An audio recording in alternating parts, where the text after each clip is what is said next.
El secretario general de Vox y portavoz del partido en la Comisión de Justicia del Congreso, Javier Ortega Smith, ha preguntado sobre Cataluña, a la exministra de Justicia, y actual fiscal general del Estado, Dolores Delgado. La fiscal que fue rechazada por falta de idoneidad por las propias asociaciones de fiscales. La fiscal que fue reprobada 2 veces en el Congreso de los Diputados y 1 vez en el Senado, que tenía un evidente vicio de origen, habiendo pasado, como ya se ha mencionado reiteradamente, del Ministerio de Justicia del Partido Socialista a convertirse al día siguiente en la fiscal general del Partido Socialista. Pero algo le pasa a la Fiscalía General del Estado, y esto es usted una más. 10 años, 9 fiscales, cuando el mandato es de 4 años. Usted ha repetido en su exposición hasta la saciedad, he perdido la cuenta, que se siente orgullosa, muy orgullosa, y además hace unos aspavientos que algunos pensamos que iba a salir volando. Pero la realidad que nos preocupa, señora fiscal, nos preocupa, es que quienes no estamos orgullosos de la Fiscalía General del Estado somos los españoles, especialmente los justiciables, especialmente quienes esperamos de esa institución infinitamente más de lo que hace. Pero claro, es que usted confunde términos como soberanía popular con soberanía nacional, partiendo de la base de que además, cuando viene a informarnos de 3 años, se olvida de informar de un año entero del 2017, al que no ha hecho usted ninguna mención. Pero fíjese usted, también ha mencionado varias veces, reiteradamente, que usted se compadece de los que murieron por el COVID, que usted tiene presente a nuestros ancianos, que usted no se olvida de las residencias. Pero oiga, usted mantuvo al teniente fiscal Navajas fuera del plazo legal de su mandato, que son 5 años, conforme al artículo 41 del Estatuto Orgánico del Ministerio Fiscal, para que pudiese salir corriendo a firmar los informes para que se archivasen todas esas querellas que se quería investigar, precisamente los desmanes y los abandonos de este gobierno criminal que desgraciadamente nos preside. Y a continuación de firmar esos informes le dieron la jubilación que tenían que haberle dado 2 años antes y por tanto se la dieron en diciembre del 2020. Yo le voy a hacer una serie de preguntas. No sé si va a tener usted a bien responderlas o va a seguir haciendo aspavientos verbales y gesticulares sin entrar en ninguna respuesta. ¿Va usted a seguir la senda de los valientes fiscales de sala del Tribunal Supremo que, con esta acusación popular de Vox, lograron sentar en el banquillo a los golpistas? No presos políticos, políticos delincuentes que han sido condenados cuando no salieron corriendo como cobardes, fugándose de la justicia. ¿Va usted a mantener esa valentía y decirle al Gobierno de España, por cierto, con el que tiene usted muy buenas relaciones, que no se puede conceder el indulto? Que sería no un indulto, sería un insulto al Estado de Derecho y a la democracia poner en la calle a los golpistas. Segunda pregunta. Explique a los españoles y explique en esta comisión ¿por qué no recurrió usted ese fraudulento 3er grado? Esa semilibertad en la que se encontraron esos condenados que salieron a la calle y que estuvieron haciendo campaña política. Eso es un fraude procesal, es un fraude legal y me atrevo a decir que es un fraude electoral. Pero bien lo sabe usted, señora fiscal, y bien lo reconoció, porque si las elecciones terminaron el 14 de febrero, usted interpuso el recurso justo el día siguiente, el 15 de febrero. También le voy a preguntar qué acciones legales va a llevar adelante contra todas las organizaciones, partidos políticos, instigadores y cómplices de todas las turbas violentas que han destrozado comercios, atacado a nuestra policía en defensa de un condenado reiterado y que han tenido el apoyo del vicepresidente del Gobierno, Pablo Iglesias, y de un diputado de esta Cámara, podemita, Echenique. ¿Va a iniciar usted acciones contra quienes impulsan, alientan, jalean y justifican la turba violenta en la calle, la violencia? En concreto, ¿va a solicitar usted, que ha venido aquí a darnos tantos consejos de lo que tenemos que hacer el Poder Legislativo, que se refuercen los delitos de odio por motivos ideológicos, que se refuerce el delito de atentado por quienes atacan a las fuerzas y cuerpos de seguridad del Estado, que se refuerce el delito por desórdenes públicos por quienes incendian las calles de tantas ciudades de España. Le pregunto también, en el año 2020 ha habido 193 delitos de enaltecimiento del terrorismo, de etarras asesinados. Etarras asesinos. ¿Usted va a pedir que se refuerce precisamente estos delitos? ¿O se va a unir también desde la Fiscalía a quienes corean para que se siga humillando a las víctimas y se siga ensalzando y promoviendo el delito y a los criminales? Me hubiera gustado que usted hubiera interrumpido cuando una representante bilduetarra se ha atrevido a hablar de torturas, negando la existencia de un Estado de Derecho y de la justicia. Y hubiera utilizado usted este argumento. Yo, que no soy fiscal general del Estado, tenía ganas de hacerlo. Y hubiera recordado a su compañera Carmen Tagle, que fue asesinada por la banda terrorista ETA en la Audiencia Nacional, o que hubiera recordado al fiscal jefe del Tribunal Superior de Justicia, Luis Portero, que fue asesinado por estos criminales que ahora se atreven a banalizar y a decir que estamos en un Estado torturador. Le pregunto también, señora fiscal general del Estado, ¿va a llevar a cabo la acción de la justicia instando todas aquellas querellas que sean necesarias, incluso las de la ilegalización, contra aquellas asociaciones, contra aquellos partidos y contra aquellas organizaciones que alientan, promueven y facilitan el tráfico ilegal de personas, la inmigración ilegal, las ocupaciones ilegales de propiedad privada o pública, que promueven el delito de odio, por ejemplo, por razones de opinión política, como tuvimos que sufrir en Cataluña, y no le escuché a su Fiscalía decir nada, un partido político, tercera fuerza política nacional en España, que tuvimos que sufrir todos los días de la campaña, el odio, las piedras, las amenazas y las agresiones. ¿Va usted a hacer algo contra quienes pretenden acabar con la acusación popular, que fue la que sentó precisamente a quienes querían acabar con el Estado de Derecho y con la Constitución en un golpe de Estado en Cataluña? Y le pregunto también, ¿cómo puede usted defender la instrucción por parte de la Fiscalía, la instrucción penal?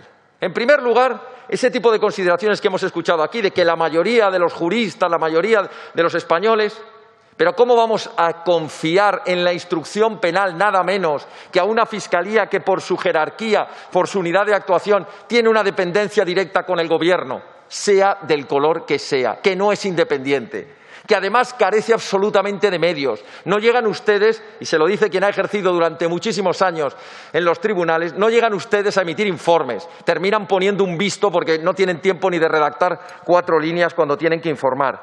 Si carecen de medios, si carecen de idoneidad quien les representa y si encima carecen de imparcialidad, ¿pretenden ustedes que pongamos la instrucción penal en la que se pone en juego nada más y nada menos que la libertad de los españoles en manos de la justicia? Y mire, para terminar, y porque resulta que algunos hemos venido a la política por necesidad y por vocación, no por gusto, creo que habrá que aprovechar todas las oportunidades para contrarrestar las falacias progres en el lenguaje.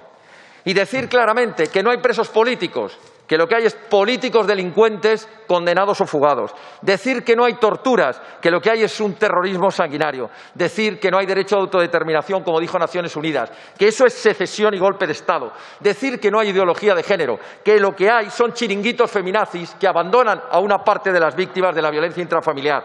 Decir que no es memoria histórica, es tergiversación de la historia. Y termino dirigiéndome a algunos. Dijeron hasta la saciedad en la campaña catalana, mientras que tiraban piedras y nos amenazaban: no pasarán. Pues yo le digo, ya hemos pasado y prepárense, porque seguiremos pasando hasta lograr llegar al Gobierno de España y cambiar esta sensación absolutamente generalizada de desgobierno y de criminalidad. Muchas gracias. Muchas gracias, señor Ortega Smith. Respecto a los indultos, el procés, las causas han seguido su curso.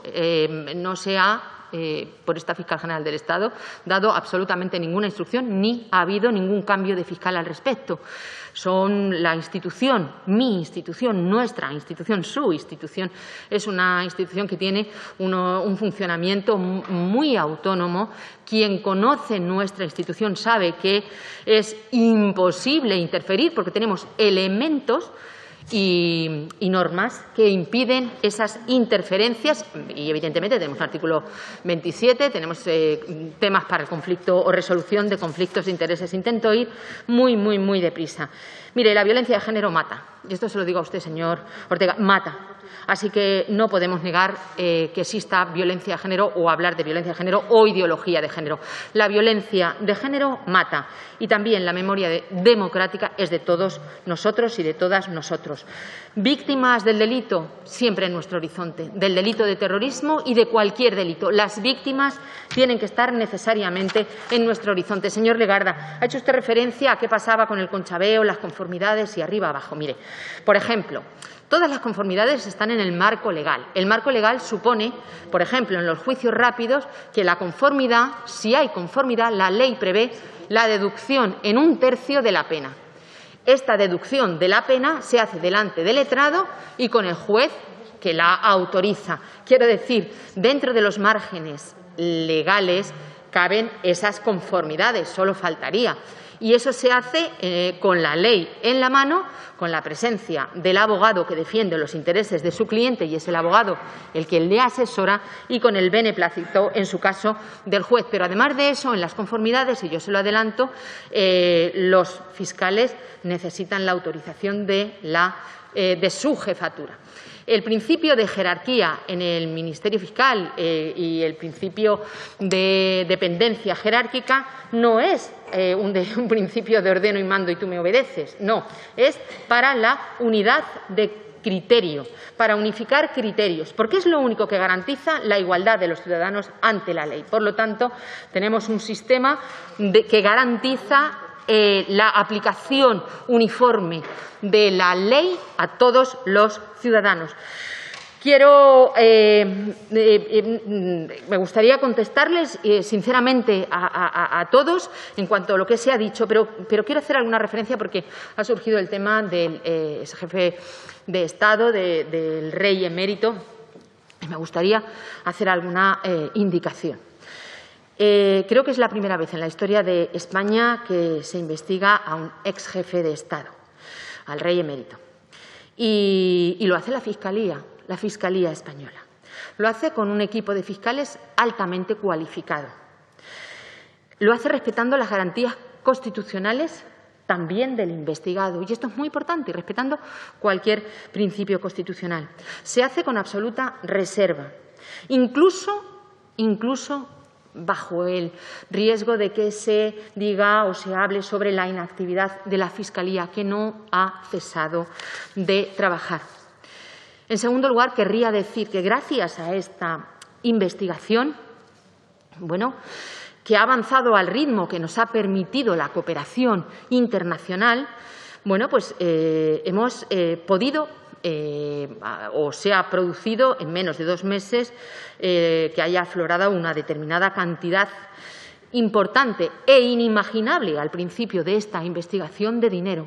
Un dinero de las arcas públicas, estamos hablando de 5 millones y pico de euros. Y esto es de todos los españoles, evidentemente. No, yo creo que esto es importante y seguramente las nuevas regularizaciones nos darán datos y nos obligarán a realizar nuevas investigaciones y comprobaciones. Creo que esto lo debía decir aquí y en esta sede. Y respecto, y ya voy, señora presidenta, casi concluyendo, quiero decir algo que para mí es importante, no por mí, sino por la institución a la que pertenezco. Esta institución, el Ministerio Fiscal Español, tenemos unos contrapesos, tenemos unas normas, tenemos un sistema de funcionamiento de la institución que les aseguro que hace muy difícil creer o pensar que se puede manipular o influir en la propia institución. Yo sé, y seguramente igual que mis predecesores, que tenemos que asumir que el Ministerio Fiscal es un campo de batalla político, Tenemos el foco encima las y los fiscales generales del Estado. Se acepta, les aseguro que lo acepto, porque al final esto es el trabajo al que me estoy dedicando. Quiero ser absolutamente transparente, por eso estoy hoy aquí y he venido a hablar de las memorias del 18-19 correspondiente a esos dos ejercicios y por eso estoy aquí. A lo mejor podía haberme abstenido y haber dicho, pues no vengo porque no eran mías. No, creo que hay que hacer ese ejercicio y yo creo que es bueno que eso sea así. Que sepan que hay sistemas de nuestro entorno, y les estoy hablando de Francia y de Bélgica, donde se confunden las funciones de ministro de Justicia o ministra de Justicia y fiscal general del Estado. En Alemania, ni más ni menos, el ministro de Justicia dicta órdenes particulares a los fiscales, que no se pueden oponer a estas órdenes particulares. Y el presidente de la República, por ejemplo, en Italia, es el que preside el Consejo Superior de la Magistratura. Quiero decir que esos sistemas, que no los estoy criticando, que están ahí y están bien, quizá a lo mejor no tienen, y ya eso sí que se lo puedo asegurar yo a ustedes, los contrapesos y los recursos legales para hacer que la actuación del Ministerio Fiscal sea lo más legal. Porque tenemos una cosa que es fundamental y lo más autónoma y lo más independiente. Tenemos el principio de legalidad. Y esto, como les decía al principio, estamos en un Estado de derecho y esto nos hace que la ley y el principio de legalidad sea lo que prime en toda nuestra actuación. Repito, estoy a su disposición, lo estaré siempre y ha sido un verdadero honor estar en esta Comisión de Justicia y muchísimas gracias. Muchas gracias, señora Delgado.